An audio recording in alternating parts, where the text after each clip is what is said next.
बताओ। हाँ students, good afternoon everyone.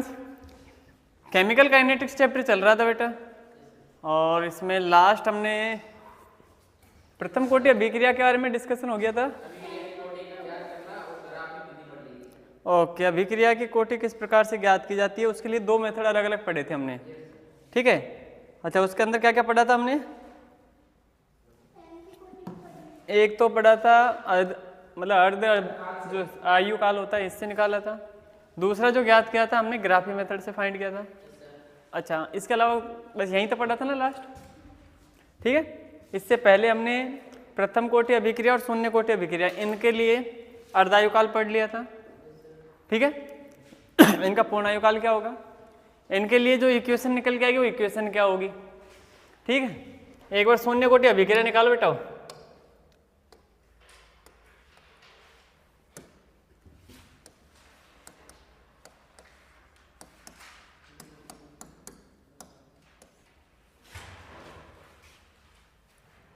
निकाल लिए क्या? शून्य कोटि अभिक्रिया भैया ना, ठीक।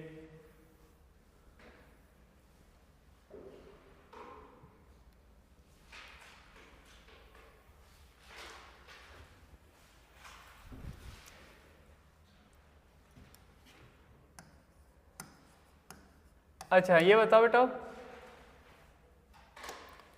शून्य कोटि अभिक्रिया के अंदर सबसे पहले अपन ने वो इक्वेशन निकाली थी, कौन सी? समाकलित वेग समीकरण, ठीक है। तो इसका समाकलित वेग समीकरण बताओ सबसे पहले तो।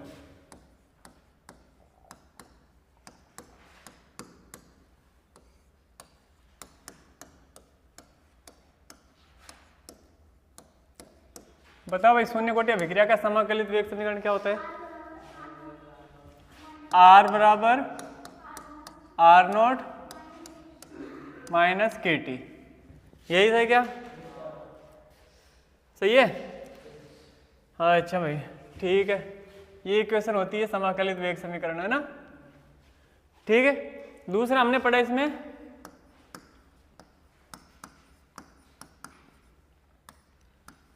अर्ध आयुकाल। ये बताओ क्या निकाला था? T half R naught upon 2k, R naught upon 2k। अच्छा, इसका मतलब ये बताया था आपको आर की सांद्रता के तो समानुपाती होता है, तो के वित कर्मानुपाती होता है। एक निकाला था हमने पूर्ण आयुकाल,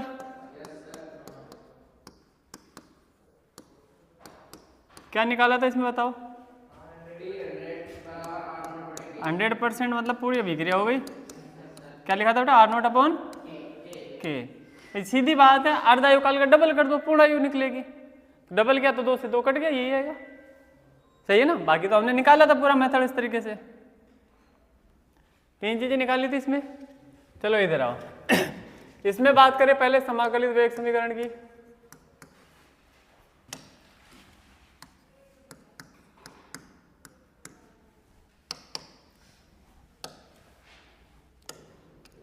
समाकलित वेग समीकरण, है ना।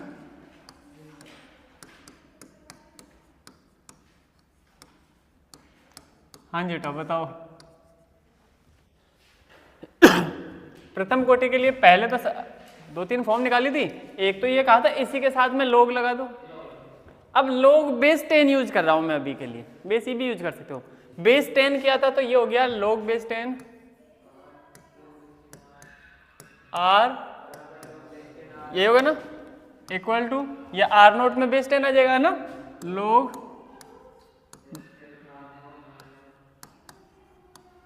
सही है यहां तक, माइनस, तो इसमें 2.303 आता, उसका डिवाइड कर दिया, ठीक है क्या। एक इक्वेशन तो ये आई, क्लियर है ना, ठीक है।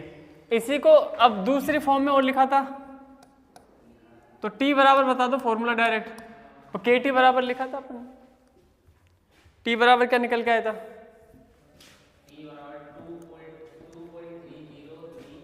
देखो 2.3 303 अपॉन में के log, अच्छा ये 2.33 ये आया था इसलिए तो log बेस 10 आएगा ही। अच्छा क्या था इसमें, R0 अपॉन R, यही क्वेश्चन थी क्या? सही है। एक e की पावर में और निकाली थी हमने,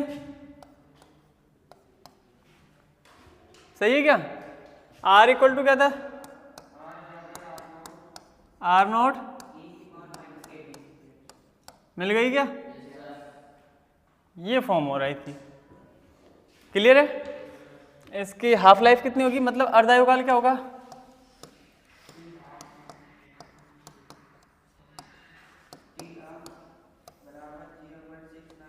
अर्धायुकाल की बात करें ना, तो टी हाफ बराबर क्या है था बेटा? 0.693 अपॉन, मतलब प्रारंभिक सांद्रता के पर निर्भर नहीं करेगा। ठीक है, एक और निकाला था हमने इसका पूर्णायुकाल, बताओ।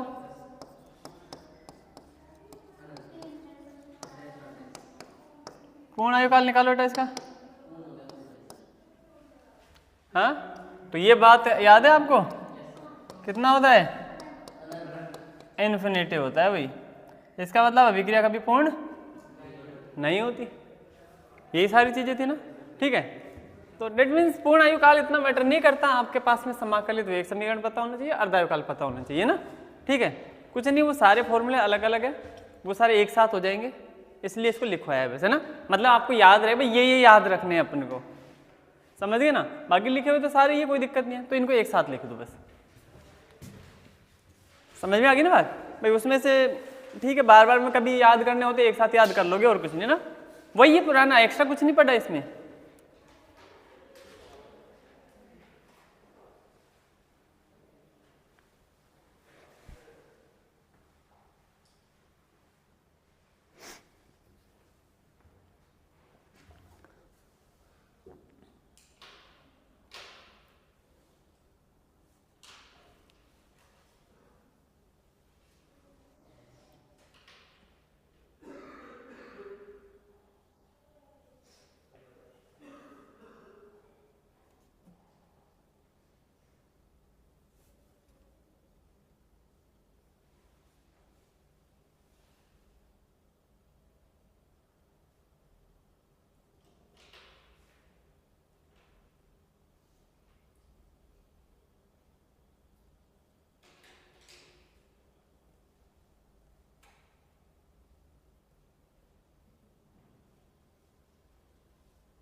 हो गया क्या? लिखो लिखो।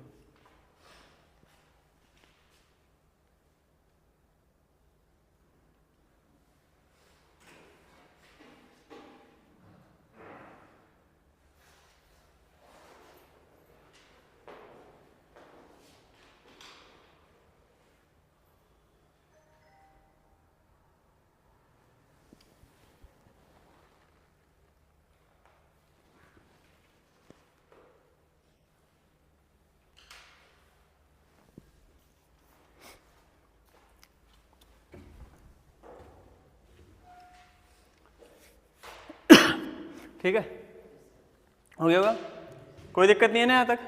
ठीक है, ये अभिक्रिया के मतलब शून्य कोटि और प्रथम कोटि दोनों जो हमने पढ़ी थी उनको एक साथ हमने कर लिया ना, अलग अलग पढ़ी थी, सारी इक्वेशन डिटेल से देखी थी हमने ना, अब उसको एक साथ पढ़ लिया। लिखो, अभिक्रिया के वेग के आधार पर, या फिर डायरेक्ट लिख दो वेग के आधार पर, वेग के आधार पर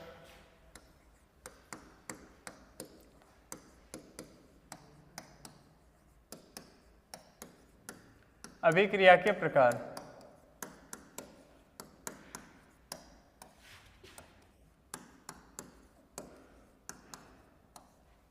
वेग के आधार पर अभिक्रिया के प्रकार। ठीक है, देखो इधर, देखो वेग के आधार पर अभिक्रिया के प्रकारों की बात करें तो दो प्रकार के होते हैं बेटा। एक अभिक्रिया होती है एलिमेंट्री रिएक्शन, जिसको हम बोल देते हैं प्राथमिक अभिक्रियाएं।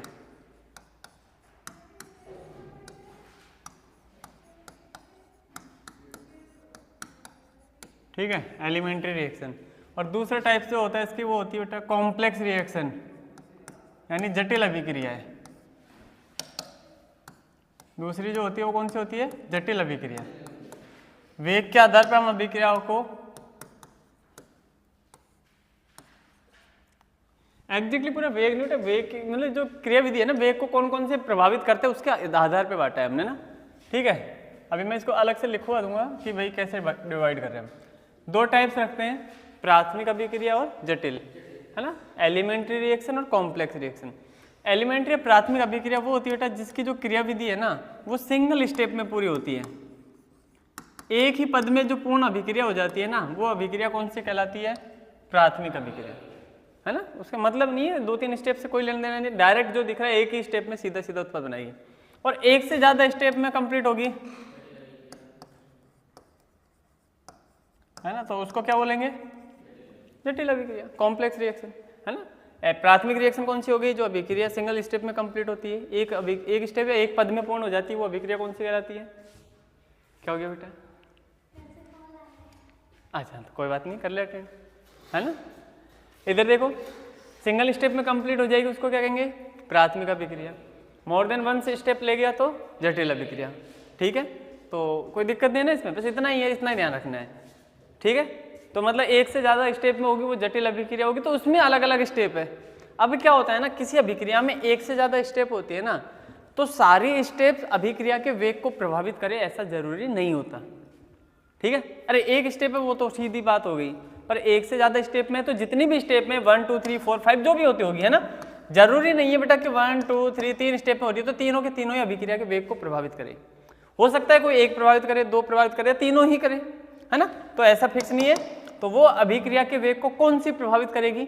जो अभिक्रिया स्लो स्टेप में होती है ना, जो स्लो पद होता है ना, धीमा पद, उसे वो क्या कहता है कि वही अभिक्रिया को प्रभावित करेगा। जो स्पीड से होता है, बहुत फास्ट होगा, वो तो प्रभावित करता नहीं। हमने स्टार्टिंग में जब चैप्टर पढ़ा था तब बताया था, जो अभिक्रिया बहुत तेजी से होती है, तीव्र अभिक्रिया होती है, वो अभिक्रिया को वेग को प्रभावित करती ही नहीं है ना। तो जो धीमी अभिक्रिया होती है ना, ठीक है, जो धीमी अभिक्रिया होती है वही क्या करती है? अभिक्रिया के वेग को प्रभावित करती है ना, रेट ऑफ रिएक्शन को इफेक्ट करती है। तो धीमा पद इसमें RDS का काम करता है, रेट डिटरमाइनिंग स्टेप, है ना, यानी इसको हिंदी में बोलते हैं वेग निर्धारक पद। वेग निर्धारक पद वह पद, वह स्टेप जो अभिक्रिया के वेग को निर्धारित करती है। ठीक है, वो RDS कौन सी होती है? जो धीमी गति से होती है, एक से ज़्यादा स्टेप में होगी तो ना, बाकी सिंगल स्टेप में ये कंप्लीट होगी। ठीक है, लिखवा देते हैं इसको, हेडिंग तो डाल लिया आपने, इसमें एक लाइन लिखो, अभिक्रिया की क्रियाविधि के आधार पर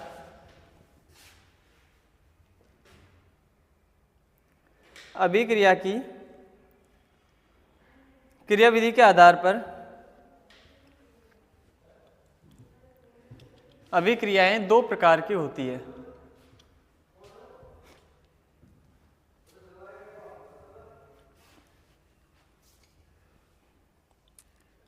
अभिक्रियाएं दो प्रकार की होती है।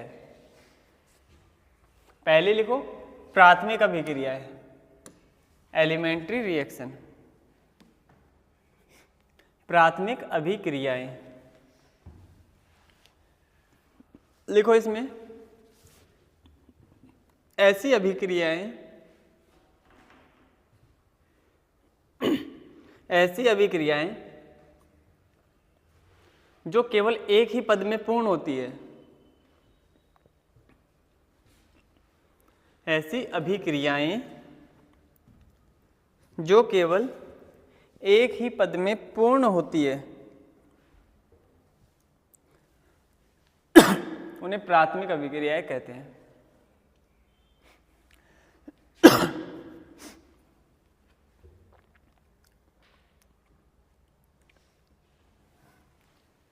सेकंड हेडिंग डाल देना, जटिल अभिक्रियाएं, जटिल अभिक्रियाएं, कॉम्प्लेक्स रिएक्शन।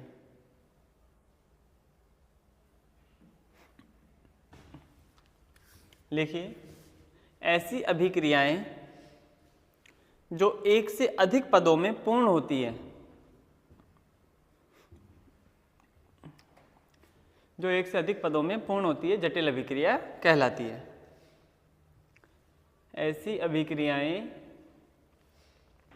जो एक से अधिक पदों में पूर्ण होती है जटिल अभिक्रियाएं कहलाती है।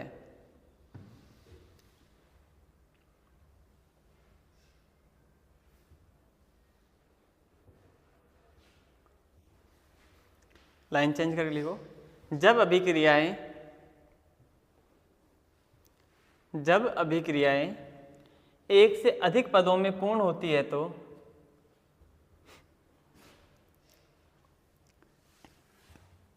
जब अभिक्रियाएं एक से अधिक पदों में पूर्ण होती है तो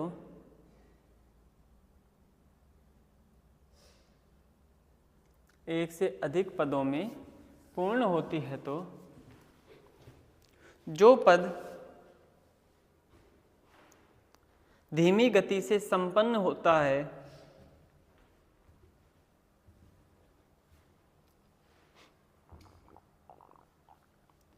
जो पद धीमी गति से संपन्न होता है वही वेग निर्धारक पद RDS कहलाता है, वही वेग निर्धारक पद RDS कहलाता है।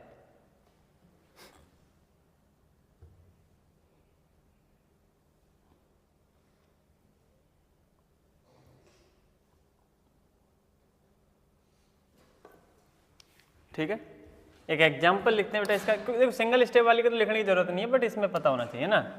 देखो ये बताओ आप, H2O2 का आपने अपघटन देखा था बेटा, क्या बनता है इसके अपघटन से? बताओ, मैंने एग्जाम्पल लिखवाया था, कौन सी इसका जो अपघटन होता है वो कौन सी अभिक्रिया का उदाहरण है, कौन सी कोटि की अभिक्रिया का उदाहरण है? H2O2 का विघटन, हाँ प्रथम कोटि अभिक्रिया का ना। इसका जब विघटन किया था तब क्या बना था, याद करो, 2 मोल लिए थे, एक से ऑक्सीजन अलग, दोनों से 2 ऑक्सीजन अलग, है ना। तो 2 मोल तो H2 बने थे, ठीक है भाई, और O2 बनी थी। क्लियर है? ठीक। अब इस स्टेप की बात करूँ ना मैं, तो इसमें क्या होता है बेटा, ये I- की उपस्थिति में संपन्न होती है। अगर पूरी अभिक्रिया के पदों की बात, डायरेक्ट अभिक्रिया तो वही है, उसको लिखनी है ना, बट अब इस चीज़ को समझना। इसमें क्या होता है, देखो कि इस तरीके से हो रहा है, यहाँ से समझना बेटा। इधर देखो, आयोडीन, अब इसमें क्या होता है, ये 2 पदों में पूर्ण होती है। देखने में ऐसा लगता है कि सर इसमें 2 होनी चाहिए, तो अभिक्रिया की कोटि 2 आनी चाहिए, पर कौन सी कोटि का उदाहरण है? प्रथम कोटि का। ठीक है, तो ऐसा क्यों होता है, उसके क्रिया विधि से पता चलता है ना। ठीक है, इसमें क्या होता है, सबसे पहले सिंगल H2O2, सबसे पहले सिंगल H2O2 जो होता है ये रिएक्शन करता है बेटा आयोडीन माइनस के साथ। क्या कहा, H2O2 जो होगा ये रिएक्शन करेगा I- के साथ में। ठीक है, अच्छा, I- इसके ऑक्सीजन से रिएक्शन करके और OI- बना लेता है अलग से। यहां से क्या बनाता है H2O, इसका एक ऑक्सीजन निकाला जो इस आयोडीन के साथ रिएक्शन करके IO- बनाता है। OI लिख दो या IO लिख दो, बस है ना, ठीक है, समझ गए बात। अब इसके बाद में क्या होता है कि बन गया ये प्रोडक्ट, लेकिन ये मध्यवर्ती होता है, ये जाके दूसरे H2O2 पर रिएक्शन करता है, तो सेकंड स्टेप आएगी। दूसरा H2O2 क्योंकि दो है ना, दूसरे के साथ फिर OHI या IO ना माइनस, ये जाके रिएक्शन करेगा, फिर इसमें क्या होगा, इसका ऑक्सीजन फिर निकलेगा, इसका ऑक्सीजन से रिएक्शन तेजी से करता है ना, तो इसमें से फिर H2O बनेगा, और यहां से जो ऑक्सीजन निकला वो इस ऑक्सीजन से जुड़ के केवल O2 के फॉर्म में निकल जाता है, और ये आयोडीन वापस से अपने I- के रूप में अलग हो जाता है। भाई ये तो एज ए कैटलिस्ट ही तो बता रहे हूँ, जो अभिक्रिया में आया, बीच में मध्यवर्ती बनाया, वापस उसको उत्पाद बना करके खुद अलग हो गया, खुद जैसा था वैसा के वैसा रह गया, सही है। तो ये दो स्टेप्स में कंप्लीट होती है। तो उदाहरण में लिखो, H2O2 का अपघटन या विघटन लिख लेना ना, H2O2 का विघटन दो पदों में पूर्ण होता है, दो पदों में पूर्ण होता है। अब सुनो, इन दो स्टेप्स में से पहली जो स्टेप है ना, ये होती है बेटा स्लो स्टेप। स्लो स्टेप कौन सी रहेगी, फर्स्ट वाली, और आपको पता है जो स्लो स्टेप होती है वही क्या होती है, वेग निर्धारक पद, है ना। तो केवल इसमें वेग निर्धारक पद जो होता है वो स्टेप फर्स्ट होती है। इसका मतलब H2O2 के दोनों मोल काउंट नहीं होते, सिर्फ एक मोल काम में आएगा, समझ रहे हो ना इस चीज को। इसका मतलब H2O2 के दोनों मोल अभिक्रिया के वेग को प्रभावित नहीं करते, ये प्रभावित नहीं करेगा, ये फास्ट होती है इसलिए, है ना। ये रिएक्शन कैसे होती है भाई, फास्ट है। क्यों, आपको उदाहरण में लिखवाया था मैंने, आयनिक रिएक्शन से जो होती है बेटा वो फास्ट रहती है थोड़ी, है ना, ठीक है। एग्जैक्टली ये भी आयनिक रिएक्शन हो रही है, होने को तो तुम्हें आयन दिखेगा, बट ये OI- वाली ये बहुत फास्ट होती है, इतनी फास्ट होती है कि इसका वेग को प्रभावित नहीं करेंगे, हम मेजर ही नहीं करते, छोड़ो, है ना। तो इसलिए इसमें तो RDS है नहीं, इसमें तो वेग की बात करेंगे नहीं, वेग को प्रभावित केवल H2O2 का एक मोल करेगा, इसलिए हम प्रथम कोटि अभिक्रिया का उदाहरण रखते हैं, ठीक है। पूरा लिख देना, इस फर्स्ट स्टेप के आगे लिख देना, ये मतलब स्लो धीमी पद होती है इसलिए इसको वेग निर्धारक पद कहते हैं, और दूसरे को ऐसे खींचे ना, पहले पूरी अभिक्रिया लिखना फिर दोनों स्टेप्स लिखना।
हो गया,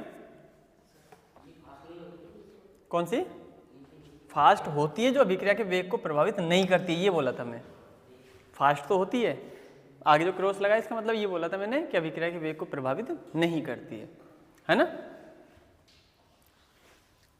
ठीक है। हाँ हटाओ, अणु संख्यता हेडिंग डालो आगे ना,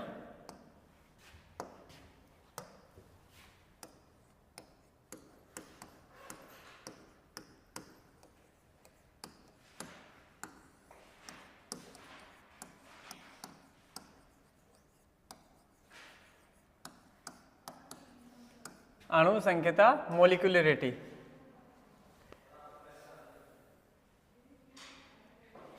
है ना, अणु संख्यता मोलिकुलरिटी,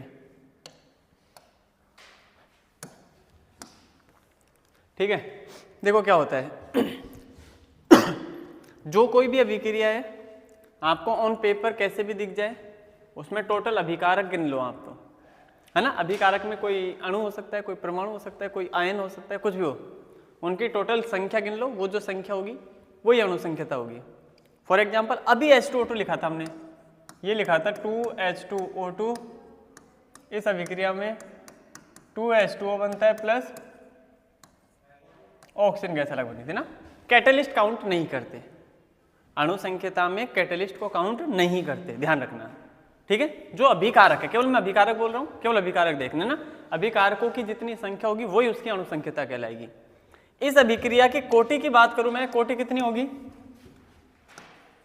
ऑर्डर, है ना, तो वो तो एक होती है पता है आपको, पर इसकी जो अणु संख्याता होगी ना वो कितनी दिख रही है, जो दिख रहे हैं अणुओं की संख्या, अभिकारकों की संख्या, कितने अभिकारक है, कितने अभिकारक है भाई, अरे कितने ये दिखाई नहीं दे रहे बेटा, दो है तो दो है, तीन है तो तीन है, 10 है तो 10 है, इसमें क्या दिक्कत है, इसको अणु संख्याता कहते हैं, है ना। हालांकि ज्यादा बढ़ने पर फिर हम इसको इग्नोर करने लगते हैं क्योंकि टक्करों की संख्या कम होती है, उसको मैं बताऊंगा बाद में, है ना। अभी के लिए कोटि कितनी है, एक, ये पहले से पता है। अणु संख्याता की बात करूंगा तो कितनी है, 2। किसी भी अभिक्रिया में जो दिखेगा आपको वो उसकी अणु संख्याता को दिखा देगा, ठीक है। एक और एग्जाम्पल लिखते हैं बेटा ऐसे ही, मान लो आपने पढ़ा था ना सुक्रोज वाला, सुक्रोज का फॉर्मूला और याद नहीं आ रहा, बताओगे क्या, 6 है, वेरी गुड नालायको, मतलब में C12H22O11, ठीक है ना। इसका अपघटन किया था कि हमने, कैसे किया था, जरा किससे रिएक्शन करवाई थी, बिल्कुल H2O से, अम्लीय माध्यम में रिएक्शन होती हुई, है ना, ठीक है। तो इसमें 2 मोल बने थे, 1 मोल ग्लूकोज का, यानी ग्लूकोज का फॉर्मूला क्या था, ठीक, और 1 मोल फ्रक्टोज का, इसका फॉर्मूला क्या था, ठीक है। एक ग्लूकोज बनी थी, एक फ्रक्टोज बनी थी, क्लियर बात है ना। इसके लिए कोटि बताओ कितनी कोटि होगी, अभिक्रिया की कोटि बताओ भाई, 1। पर अणु संख्याता की बात करूं मैं, अभिकारक गिनने टोटल कितने, 2 है, टोटल अभिकारक गिनने कितने बेटा, 2, एक सुक्रोज और एक H2, समझ रहे हो ना। जितने होंगे वो सब अणु संख्याता होगी मिला करके। और कोटि में ऐसा नहीं कि जो दिखेगा वही होगी कोटि, किसी किसी केस में ऐसा हो सकता है कोटि और अणु संख्याता दोनों सेम हो जाए, पॉसिबल है ना। बट कोटि का मान कभी भी अणु संख्याता से ज्यादा नहीं हो सकता। अणु संख्याता का मतलब वही है अभिक्रिया में भाग लेने वाले अभिकारकों की संख्या, है ना। संख्या कम हो और अभिक्रिया की कोटि ज्यादा हो, ऐसा पॉसिबल नहीं है। भाई जितने भाग ले रहे हैं उनमें से तो हो गई, है ना, ठीक है, तो वो पॉसिबल नहीं होता। उम्मीद है बात समझ में आ रही होगी। लिखो इस चीज को, किसी अभिक्रिया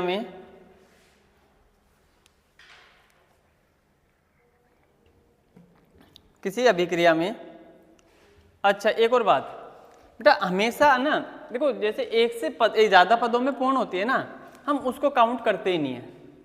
जैसे H2O2 है, आपको इससे मतलब नहीं है इसमें क्या हो रहा है क्या नहीं हो रहा, क्या एक से ज्यादा स्टेप लिखी गई इसकी, भाई 2 स्टेप में होती होगी तो हमें तो सिर्फ एक स्टेप से मतलब है। एक से ज्यादा स्टेप में होगी काउंट तो उसके लिए हम काउंट ही नहीं करते। अणु संख्याता हमेशा एक स्टेप में जो अभिक्रिया होगी ना उसके लिए काउंट होती है, एक से ज्यादा स्टेप के लिए मैं लिखता ही नहीं। जैसे इसके लिए अभी एक ही तो स्टेप दिख रही है आपको, तो मैंने दोनों अलग अलग स्टेप लिखता तो अलग अलग के लिए अलग अलग काउंट होती। कहने का मतलब ये जटिल अभिक्रियाओं में अणु संख्याता ज्ञात नहीं करेंगे, है ना। अच्छा जटिल का मतलब क्या है कि मैं इसकी दोनों स्टेप अलग अलग लिखूं तब जाके जटिल बनेगी। अभी तो मेरे को सीधी सीधी दिख रही है एक ही, तो ये प्राथमिक अभिक्रिया है। क्लियर हो रही है ना बात। प्राथमिक अभिक्रिया का मतलब क्या है, सीधी एक ही स्टेप में कंप्लीट दिख रही है ना आपको, वो प्राथमिक अभिक्रिया में आएगी सारी। अब आपको पता ही इसको मैं 2 स्टेप में लिख सकता हूं, तो स्टेप 1 लिखो स्टेप 2 लिखो, तो दोनों को मिलाकर के जटिल अभिक्रिया बोलेंगे। ठीक है, क्लियर हो गई बात। तो ये जब भी निकालोगे अणु संख्याता हमेशा प्राथमिक अभिक्रियाओं के लिए निकलती है। एक अभिक्रिया होगी ना तो ही निकालेंगे, एक से ज्यादा स्टेप्स में होगी तो सबके लिए काउंट अलग अलग करनी पड़ेगी। ठीक है, मतलब कोई भी जटिल अभिक्रिया प्राथमिक अभिक्रिया से मिलकर बनी होगी, है ना। जैसे यहाँ किया था हमने बात कि ये जटिल अभिक्रिया है, ये वाला पोर्शन, तो इसमें एक प्राथमिक अभिक्रिया ये अलग है, ये अलग है, इसकी अभिक्रिया की कोटि अलग निकल के आएगी, है ना। इसके ये प्रभावित नहीं करती तो इसके लिए नहीं निकालते। लेकिन अणु संख्याता इसके लिए काउंट करो 1 और 1 2, इसके लिए काउंट करूंगा तो 1 और 1 2, समझ रहे हो? तो दोनों के लिए अलग अलग काउंट होगी, इस प्राथमिक अभिक्रिया के लिए अलग, इसके लिए अलग, और दोनों मिलाकर के जटिल अभिक्रिया। ठीक, तो ब्रैकेट में लिख देना केवल प्राथमिक अभिक्रिया। लाइन क्या चल रही थी एक बार वापस बोलना। किसी अभिक्रिया के अभिक्रिया में, है ना, इसमें ब्रैकेट में लिख दो केवल प्राथमिक अभिक्रिया।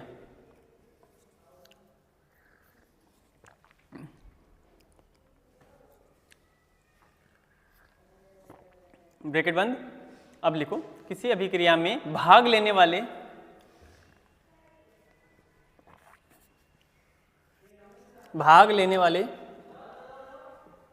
अणुओं, परमाणुओं या आयनों की संख्या को, अणुओं, परमाणुओं या आयनों की संख्याओं को अणुसंख्यता, या इसको कई बार आणविकता भी बोल देते हैं। ठीक बेटा, ये वर्ड भी ध्यान रख लेना ना। अणुसंख्यता ब्रैकेट में लिख लेना, या फिर अथवा करके लिख देना आणविकता, इसी को बोलते हैं ना, अणुसंख्यता या आणविकता कहते हैं। अणुसंख्यता का दूसरा नाम क्या है? आणविकता। इंग्लिश में सेम ही, हिंदी में ऐसे बोल देते हैं ना, अणुसंख्यता या आणविकता कहते हैं। हो गया?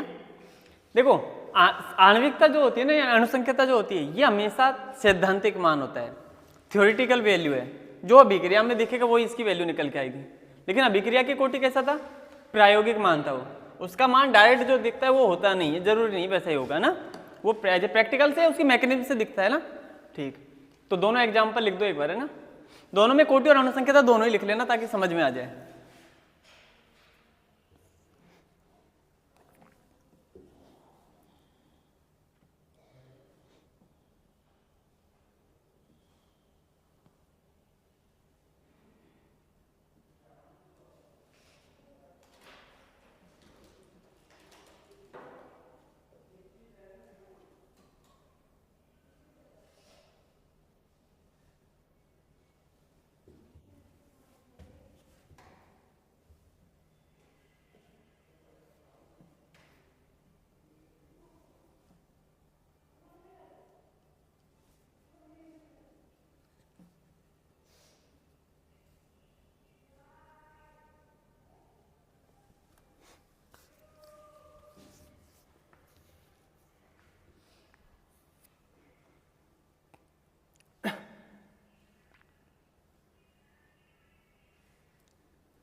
हो गया?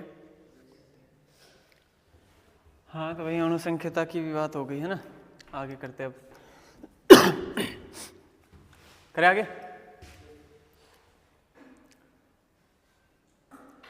अब हम ना अभिक्रिया की कोटि और इनमें जो आणविकता थी, अणुसंख्यता थी, इसमें अंतर पढ़ेंगे ना। तो लिख दो, हेडिंग डाल दो, अभिक्रिया की कोटि तथा अणुसंख्यता में अंतर। अभिक्रिया की कोटि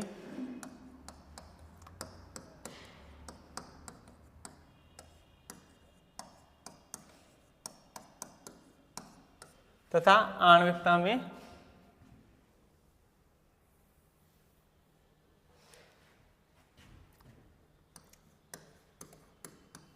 अंतर, है ना, अणुसंख्यता में अंतर। ठीक है ना, कोटि को हम एन से लिख देते हैं, अणुसंख्यता को एम से लिखते हैं ना, स्पेलिंग एम से स्टार्ट होती है ना इसकी, इसलिए। ठीक, अब सुनना बेटा हो ना, देखो इसके डिफरेंस देखते हैं। सबसे पहली बात, कोटि की जब भी बात करोगे ना, अभिक्रिया की कोटि, अभिक्रिया की कोटि एक प्रायोगिक मान है, जबकि अणुसंख्यता की बात करोगे ये कैसा मान है? सैद्धांतिक मान है। तो पहला डिफरेंस तो यहीं से आता है ना, तो लिख दो इसमें, यह है प्रायोगिक मान है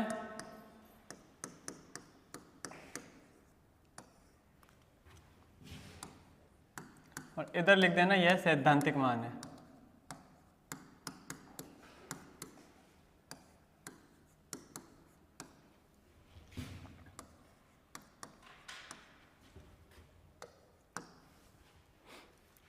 दोनों लिख दिए, इसमें लिख देना यह प्रायोगिक मान है और उधर लिख देना यह सैद्धांतिक मान है।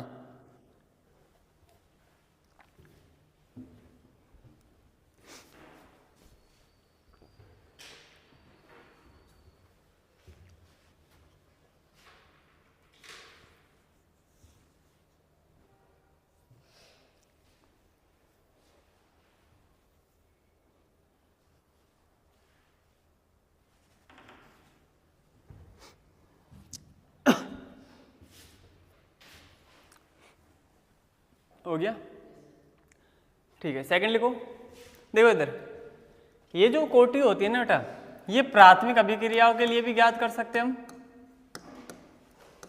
और जटिल अभिक्रियाओं के लिए ज्ञात कर सकते हैं, मतलब दोनों के लिए ज्ञात की जा सकती है, ठीक है। लेकिन अणुसंख्यता की बात करेंगे तो ये केवल किसके लिए निकलती है, केवल प्राथमिक के लिए, कॉम्प्लेक्स रिएक्शन के वो काउंट नहीं करते। समझ में आ गई बात? तो इसमें लिखो, अभिक्रिया की कोटि, अभिक्रिया की कोटि प्राथमिक व जटिल दोनों अभिक्रियाओं के लिए ज्ञात की जा सकती है।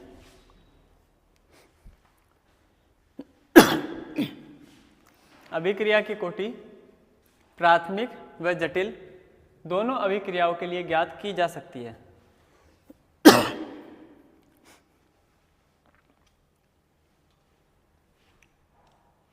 और उधर लिखना, अणुसंख्यता केवल,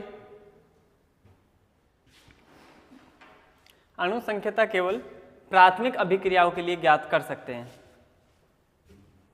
कर सकते हैं मतलब ना करते हैं, ऐसे लिख देना ना। अणुसंख्यता केवल प्राथमिक अभिक्रियाओं के लिए ज्ञात करते हैं।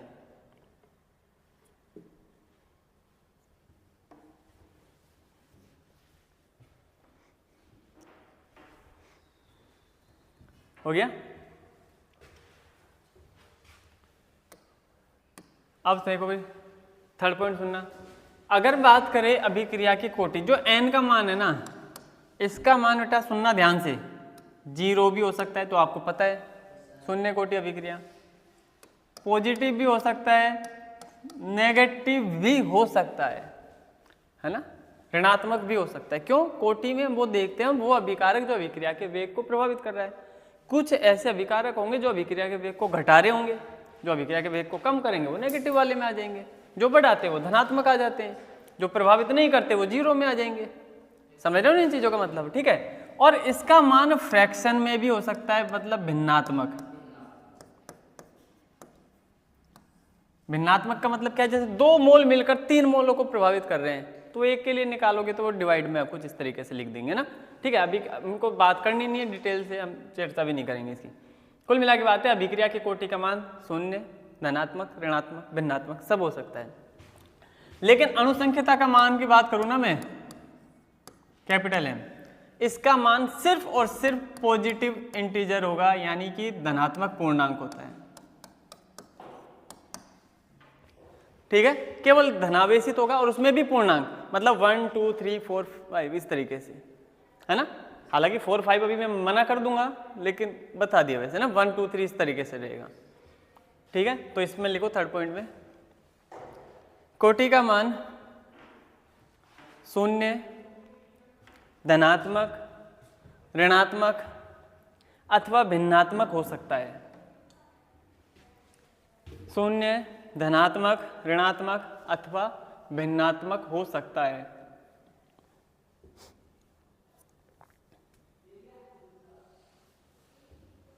और उधर लिख दोगे, अणुसंख्यता का मान केवल धनात्मक पूर्णांक होता है।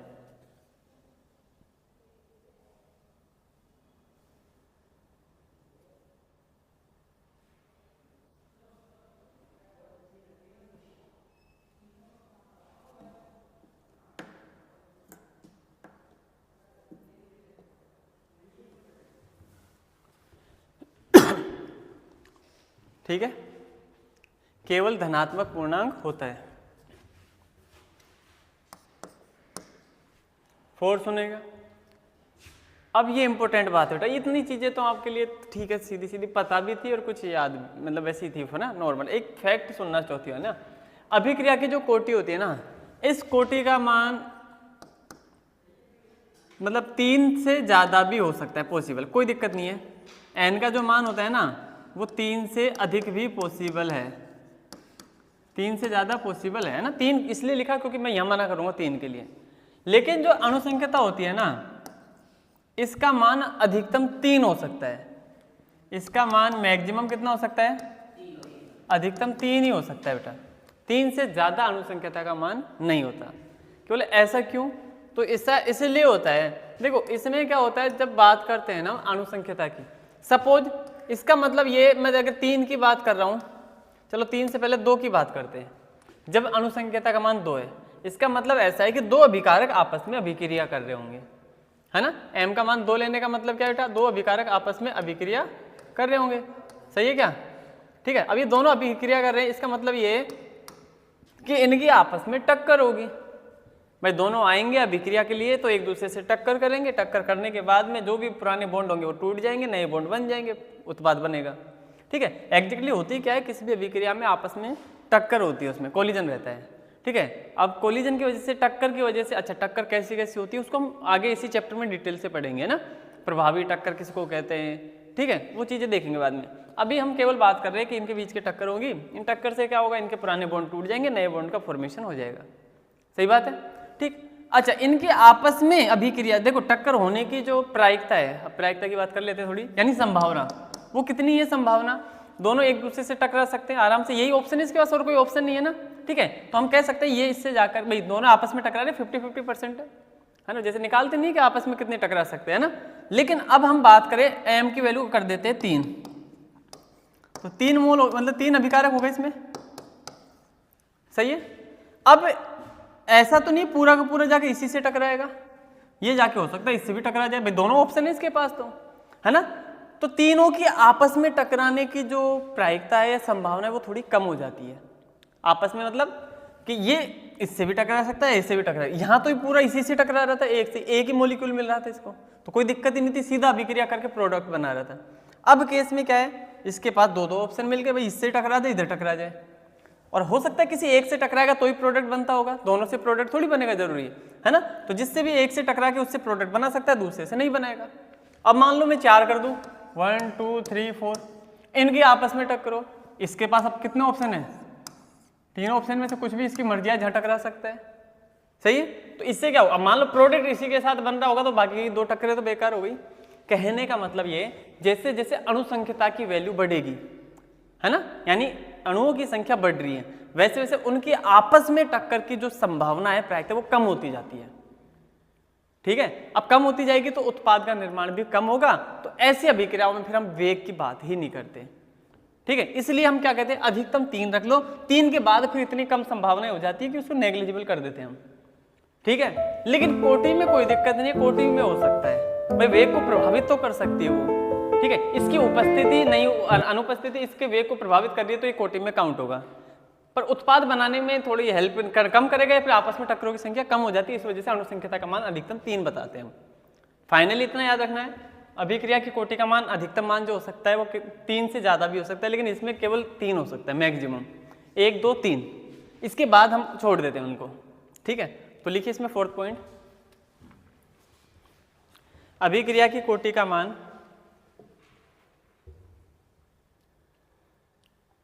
अभिक्रिया की कोटि का मान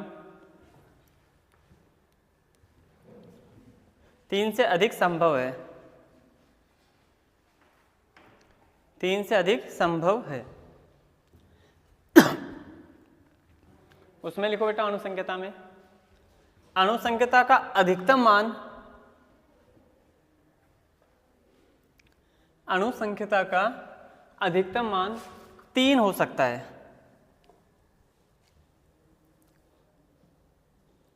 अनुसंख्यता का अधिकतम मान 3 हो सकता है, क्योंकि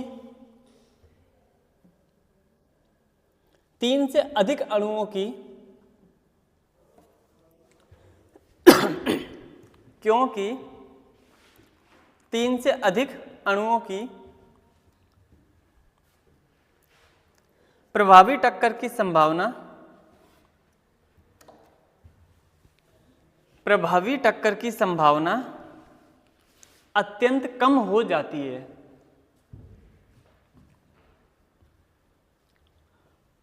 अत्यंत कम हो जाती है।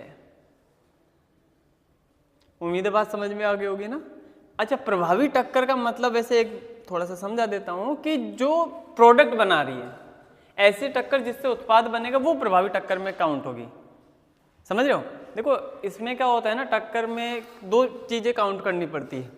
एक तो जितनी एनर्जी आपको चाहिए उस अभिक्रिया को कराने के लिए वो एनर्जी होनी चाहिए, दूसरी बात टक्कर भी प्रभावी होनी चाहिए, है ना। इसको एक एग्जाम्पल से बताएं, जैसे मान लो A, ठीक है, ये कोई B और C मिलकर के एक मॉलिक्यूल है, इससे अभिक्रिया कर रहा है, ठीक है। अब मैं इसको इस तरीके से लिख देता हूँ, पहले मान लो A की अभिक्रिया B और C से हुई होगी, तो इसमें प्रोडक्ट बनना चाहिए अपना AB और यहाँ से C फ्री हो गया, कुछ ऐसी अभिक्रिया हो रही है, ठीक है।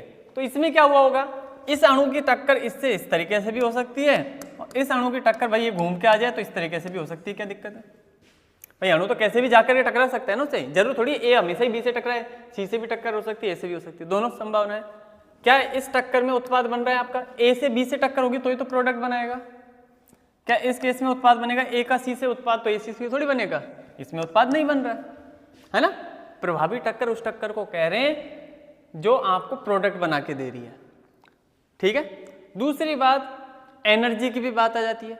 अरे डायरेक्शन भी सही है प्रॉपर, जिस डायरेक्शन में होनी चाहिए उसी डायरेक्शन में हो रही है, पर दूसरी बात ये आ रही है कि नहीं इसके पास इतनी एनर्जी नहीं है कि इसके बॉन्ड को तोड़ सके, फिर टक्कर प्रभावी होगी क्या, नहीं होगी ना। सपोज मैं आपसे कहता हूँ आपको दीवार गिरानी है ना। अब आप कर रहे हो कि सर ये धक्का मारा आपने, सर गिरी नहीं दीवार, टक्कर भी सही थी आपकी, उस तरफ पटकनी थी दीवार को, आपने इस तरीके से उंगली लगा के पटकने की कोशिश करी, क्या गिर जाएगी, नहीं। अरे उसके लिए एनर्जी चाहिए ना आपके पास, तो जितनी एनर्जी उसके लिए चाहिए वो एनर्जी भी होनी चाहिए, प्लस डायरेक्शन भी सही होनी चाहिए। दोनों को मिलाकर के अगर सब कुछ सही है तब हम कहते हैं वो प्रभावी टक्कर है, अदरवाइज टक्करें तो खूब होती हैं, सबसे प्रोडक्ट कभी भी नहीं बनता, ठीक है। तो वो प्रभावी टक्करों में काउंट होते हैं ना। तो प्रभावी टक्कर ऐसा नहीं है कि हमेशा ही टक्करों को सभी टक्करों को बोल देंगे, नहीं, टक्कर की डायरेक्शन यानी कि उसकी जो दिशा है वो भी सही होनी चाहिए, प्लस उसके पास उसका अभिविन्यास बोलते हैं दिशा को ना, कि अभिविन्यास सही होना चाहिए, जो 3D के अंदर जहाँ टकरानी चाहिए वहीं और उसके अलावा उसके पास एनर्जी होनी चाहिए, और वो एनर्जी अपन कहेंगे ये एक्टिवेशन एनर्जी जो होती है, सक्रियण ऊर्जा, कि इतनी ऊर्जा कम से कम होनी चाहिए तब जाके उत्पाद बनता है ना, ठीक है। तो इन सब चीज़ों को हम नेक्स्ट क्लास में डिस्कस करेंगे, ठीक है। इतनी बातें समझ में आ रही है ना आपको, कोई दिक्कत नहीं है इसमें, ठीक है। तो ये चीज़ें हम बाद में डिस्कस करेंगे। अभी अभिक्रिया की कोटि और अनुसंख्यता में डिफरेंस देखा, उम्मीद है बात समझ में आ गई होगी इसकी, ओके, ठीक है। एक छद्म कोटि की अभिक्रिया और बचती बेटा, उसको भी चलो नेक्स्ट क्लास में करा देंगे ना, पर हेडिंग डाल लेना, याद रखना है ना, ठीक है, नहीं तो फिर भूल जाते हैं। छद्म कोटि अभिक्रिया,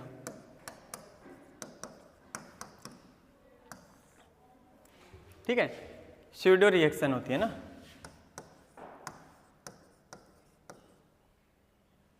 अच्छा, ये जो पढ़ेंगे ना हम फर्स्ट ऑर्डर के लिए पढ़ेंगे, ठीक है, छद्म कोटि। अच्छा, प्रथम कोटि की छद्म कोटि अभिक्रियाओं की बात करते हैं हम। अच्छा, थोड़ा सा देख लो इसके बारे में भी, क्या होता है छद्म कोटि, क्या होती है, ऐसी रिएक्शंस होती है बेटा जिसमें अभिक्रिया की कोटि 1 होती है और अणुसंख्यता 2 होगी, वो प्रथम कोटि की छद्म कोटि अभिक्रिया कहलाती है ना। छद्म कोटि में क्या लगता है, ऐसा छद्म का मतलब झूठा, ऐसे एक तरीके से जो आपको मतलब झूठ बना रहा है, पागल बनाने की कोशिश कर रहा है ना, ठीक है। तो ये जो एग्जाम्पल थे ना दोनों के दोनों, अच्छा दोनों इसको छोड़ दो, ये वाला एग्जाम्पल देखो बेटा, इसमें क्या है, लग कैसा रहा है, कोटि कितनी होनी चाहिए, 2 होनी चाहिए। लेकिन ये क्या करता है ना, एक जो ऐसा होता है, या तो वो आधिक्य में या उसका अभिक्रिया के वेग को प्रभावित नहीं कर रहा, तो उसकी कोटि 1 ही होती है। मतलब ऐसे जिसमें अनुसंख्यता 2 आती हो और कोटि 1 होती हो ना, वो कौन सी कहलाती है, छद्म कोटि में आती है ना। नेक्स्ट क्लास में लिखवा देंगे, ठीक है। आज की क्लास में इतना ही, मिलेंगे नेक्स्ट क्लास में, थैंक यू।